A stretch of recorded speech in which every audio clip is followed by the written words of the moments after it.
Alrighty, guys. So continuing on with our combine analysis. By the way, Xavier Worthy ran a 4.22.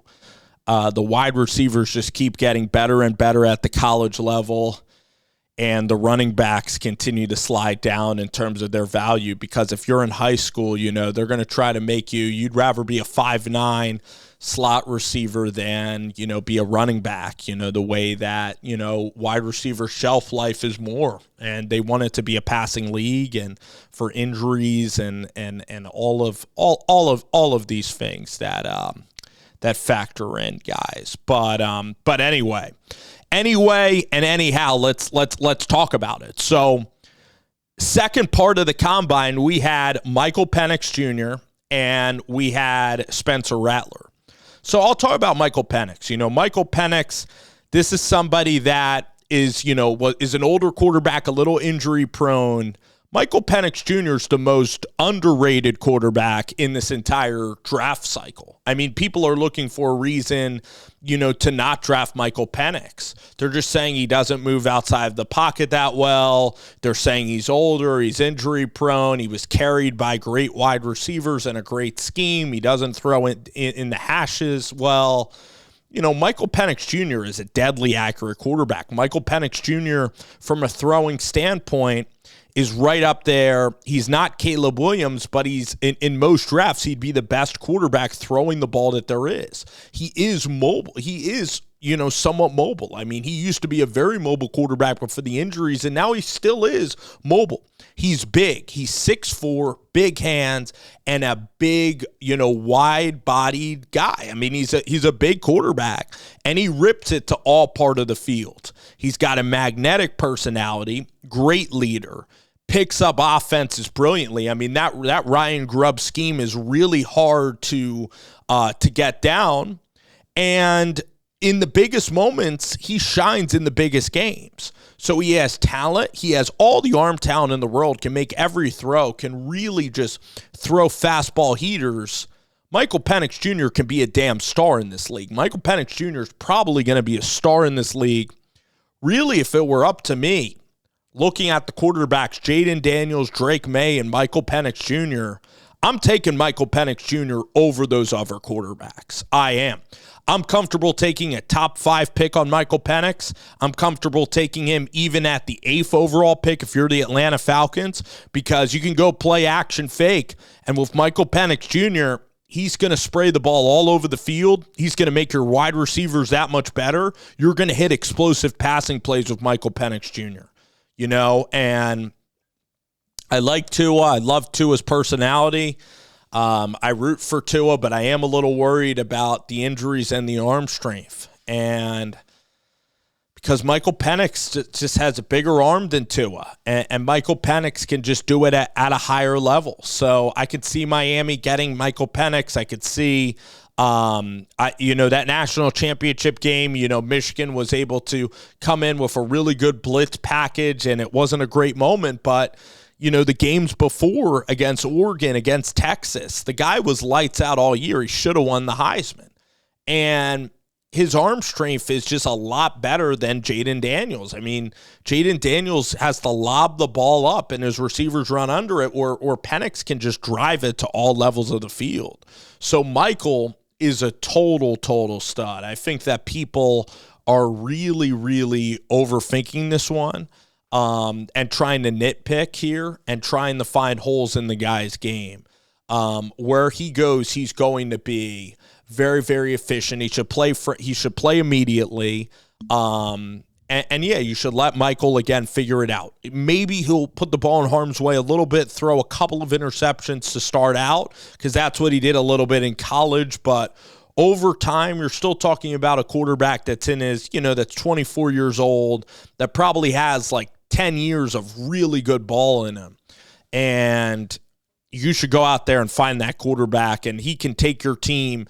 During these years, there's years when he can maybe lead the NFL in passing yards. He's one of the more talented throwers that the NFL is going to see immediately when he gets right into the NFL. He's that talented. He's that good. So, to me, Michael Penix Jr., everything that you see in the combine, I'm in. I'm fully in on the Michael Penix Jr. On Michael Penix Jr. the player. So I think he's going to be really, really good. He tore Oregon apart the last couple of times. Yeah, there's concerns, I guess, with everybody because, they're going to the NFL. So maybe Michael against the blitz might be a concern, or is Michael going to turn it over, or how's he going to deal with pressures? But Michael's going to figure it out. He figures it out at every level. He balls in every big game. Michael Penix Jr. is that good. Pac-12 championship, Oregon at home. The guy steps up. Against Michigan, the toughest defense, he even had a couple of moments there and was really close to winning a national championship at Washington, which is just so damn hard to do. And him in that offense even was able to benefit Kalen DeBoer, and now Kalen DeBoer's at Alabama. Let's talk about Spencer Rattler. So, to me, if J.J. McCarthy, I'd view McCarthy actually I would view him as a high day 2 pick. Spencer Rattler, and I'd put Spencer Rattler maybe up there with Bo Nix. I'd maybe put them middle of the first round. So Spencer Rattler, to me, this is a quarterback that didn't play with the best talent at South Carolina. This is somebody that Marcus Satterfield's offense is kind of pro style, stemming from the Carolina Panthers, stemming from Matt Rule. So again, that puts a lot on a quarterback. A lot of different intricacies, and then Dowell Loggins was with Adam Gase, so that's very West Coast offense.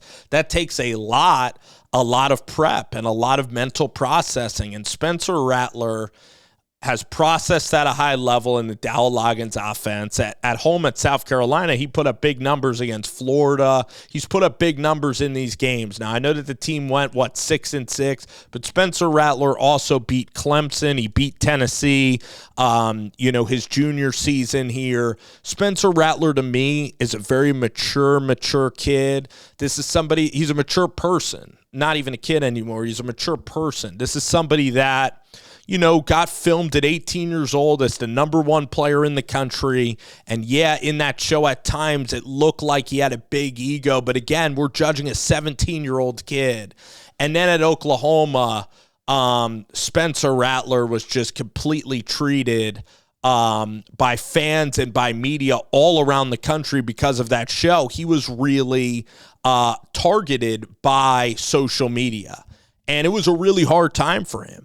And then in came Caleb Williams, and Caleb Williams was like the shining knight in shining armor, and Spencer Rattler was the villain, holding back that offense. And then Lincoln and Caleb end up going to USC and doing such big things, and Spencer Rattler was a cast-off, a castaway, considered a failure, couldn't even make it work at Oklahoma after following in the footsteps of Baker Mayfield, Kyler Murray, Jalen Hurts, all NFL quarterbacks, all elite college quarterbacks who have won Heisman trophies, who have taken Oklahoma to Big 12 championships and all of that. All right, so it was so much pressure for Rattler, and yeah, he was younger.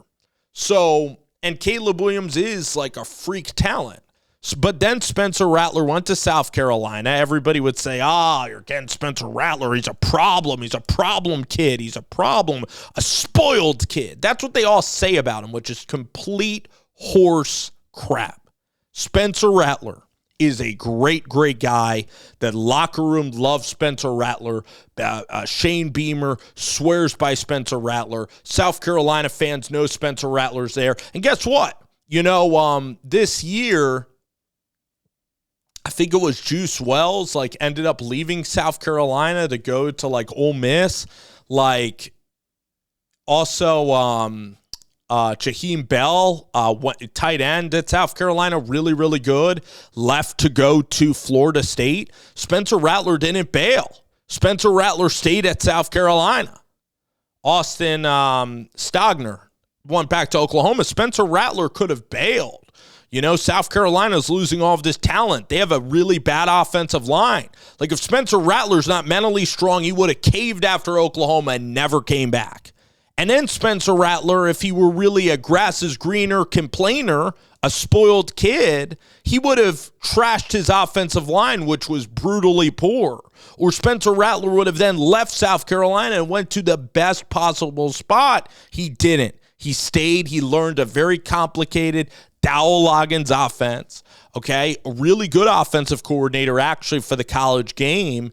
And this is somebody that have intricate play design. And Spencer Rattler, you saw at the Senior Bowl, I mean, he was prepared. He was just as prepared as any of the quarterbacks that were there.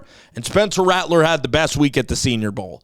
And now at the Combine, you're seeing the 5-star quarterback. You're seeing a 6'1" guy that is very mobile and that has a really strong arm and that can make so many big-time throws. Might not have Caleb or Penix's arm, but it's probably right up there actually with Jaden Daniels. A lot of the throws that Jaden Daniels can make, Spencer Rattler can do the same thing. Spencer Rattler, to me, is better than Drake May. I'm going to say that. Spencer Rattler is a better quarterback than Drake May. And Spencer Rattler and Bo Nix, I mean,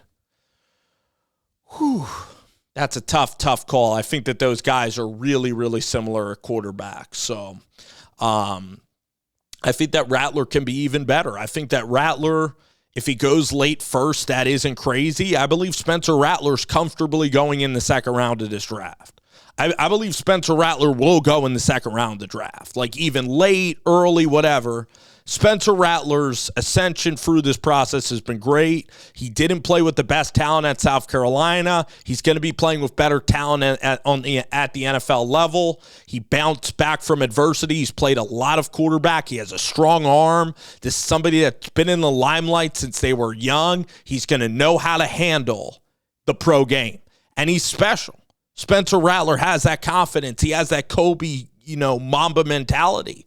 Like, Rattler's damn special. And, boy, to me, like, if I'm ranking this quarterback class, like, it's probably, gosh, this is going to be such a great quarterback class. But Caleb's number one because Caleb is that good of a quarterback. Caleb is a generational talent at quarterback. Then Michael Penix is a bigger quarterback. Michael Penix is going to be a really, really fun, good NFL quarterback. And then I'm taking probably the Bo Nix and Spencer Rattler. I'm probably going to be taking them. I'm telling you guys right there. And then to me, I'm taking Bo Nix, Spencer Rattler have played more football. Jaden Daniels is in that mix. Probably after maybe Rattler or Nix. I mean, to me, there isn't that Jaden Daniels, Drake May, and everybody else up there with Caleb. It's not. Like, this quarterback class is really, really deep. So that's what I think about the quarterback class.